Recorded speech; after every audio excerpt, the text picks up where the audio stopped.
ग्वालियर आ गए थे। दुखद घटना है, बहुत प्रतिभाशाली छात्र है। भी बताते हैं कि बहुत होनहार था आर्यन और पूरे परिवार के लिए बहुत प्रिय था, गांव में भी लोगों के बड़ा अच्छा स्नेह था। सत्य है ये बात, सबके लिए लड़ला था वो, एक घर के लिए, शहर के लिए। घर रहकर उसने पढ़ाई की, इतनी अच्छी अंक उसने पाए, सभी को खेद है। परिवार माँ बाप को तो है ही है, सबको भी खेद है। एक रात की धरोहर चली गई मेरी नहरों में। वो एम्स में अच्छा डॉक्टर बनता, अच्छा कॉलेज मिला तो अच्छी जगह उसकी पोस्टिंग होती, देश सेवा करता, समाज सेवा करता, सभी लोगों के लिए एक प्रेरणास्रोत बनता, एक माँ बाप के लिए एक उदाहरण बनता। उसके जीवन का सारा था, गरीब परिवार से था, उसका पिता संपन्न नहीं है, एक सामान्य 2-3 बीघा का कृषक है। उसने अपने बच्चों को सभी लगन से पढ़ाया, लेकिन पढ़ाई की उसने कर्ज भी किया बच्चों के खातिर, और रिजल्ट भी सामने आया, लेकिन पता नहीं था भगवान को क्या मंजूर था, और वो काल के बस में चला गया। उसकी याद तो हमेशा आएगी आप लोगों को? हमको आएगी, जबकि हमको रिश्तेदार हैं, उसके माँ बाप तो जीवन भर याद करेंगे। शायद उस याद में वो क्या क्या नहीं भूल जाएंगे, उसको जीवन पर्यंत नहीं भूल पाएंगे। या तो ये बचपन में ऐसा कोई हादसा हो जाता तो वो दुख नहीं होता, ये श्रेणी पर जाके ऐसा हुआ, उनका एक चिराग, सारे का चिराग चला गया, उसमें उनका नाम होता। कल लड़के का भी 2 पैसे कमाते तो उनकी आर्थिक स्थिति सुदृढ़ होती। अब ऐसा उनके हाथों से अब क्या करे, हीरा निकल गया, सबकी उसकी पूर्ति हो नहीं सकती। बस ये कुछ भी मदद मिल जाए सरकार की भी, वो एक आर्थिक रूप में कुछ भी हो जाए, लेकिन वो चीज तो प्राप्ति हो नहीं सकती जो उनको मिलना थी। और जीवन भर उनको आनंद में बड़ा पावन उनका निकलता बढ़िया माँ बाप का, सबको दुख में कर गया। सरकार से क्या मदद चाहते हैं?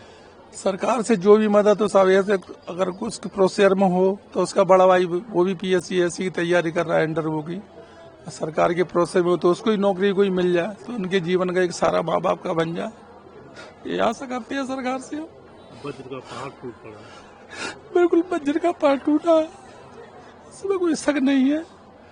इतना होना लड़का था, उसने कोई कोचिंग नहीं की, गांव में रह के अपने कृषि कार्य भैंसों का भी देख रेख सारी पट्टा करता था।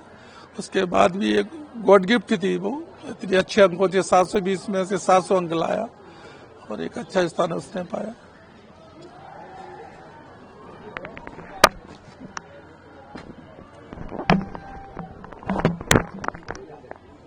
कर पा रहे थे, ये पूरा गांव भी इस तरह से दुख की पीड़ा में है कि हर गांव के बच्चे को दर्द है कि उसकी प्रतिभा पे सबको कष्ट है कि बच्चे ने घर रहकर पढ़ाई की।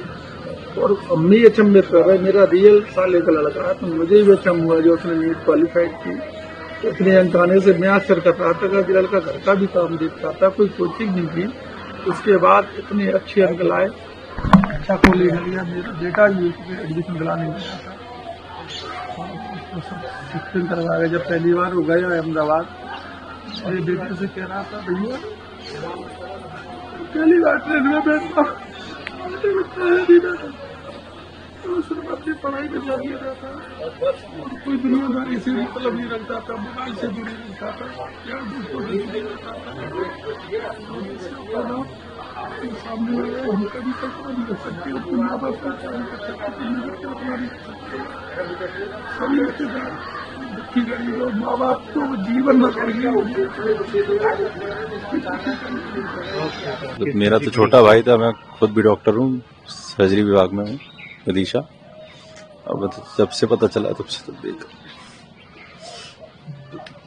कुछ नहीं कहना, अब तो क्या है। सब आप लोगों को सूचना मिली कि इस तरह घटना? लगभग हमेशा कल रात को 8 के समथिंग मुझे सूचना मिली। मुझे पहले लगा कि फोन नहीं लग रहा घर वालों का, तो फिर मेरे पास आया, तो फिर मेरे कुछ जूनियर हैं वहाँ जो अहमदाबाद में है, तो फिर मैंने उनसे कांटेक्ट करा, तो मुझे जानकारी मिली कि ऑन स्पॉट ही उसकी हो गई है। अच्छा, आपकी तो आर्यन से बात होती हुई, कितना होना था, क्योंकि आप नहीं, पढ़ने में बढ़िया लड़का था, पहली बार में सिलेक्ट हो गया, अच्छे मार्क्स थे, ऑलमोस्ट 99% टाइल थे उसके। पर ये है कि ठीक है, अब जो ईश्वर की इच्छा, क्या ही कह सकते हैं। आर्यन के लिए बड़ा भद्र बात है, बहुत बुरी स्थिति। और उसकी कुछ ऐसी यादें जो आपको जो आप? मैं तो खैर अब बहुत बड़ा हूँ उससे, तो मैंने तो गोद में खिलाया उससे, मेरे सामने तो पैदा हुए हैं ये सब। क्या कहता था, क्या एम्बिशन था उसका जीवन में? ये कि भैया आप बन गए तो भैया मैं भी डॉक्टर बनूंगा, आपको देखे देखे आगे बढ़ना है। अभी लास्ट टाइम मैं गांव आया था 2-3 महीने पहले, तब भी मुलाकात हुई थी मेरी।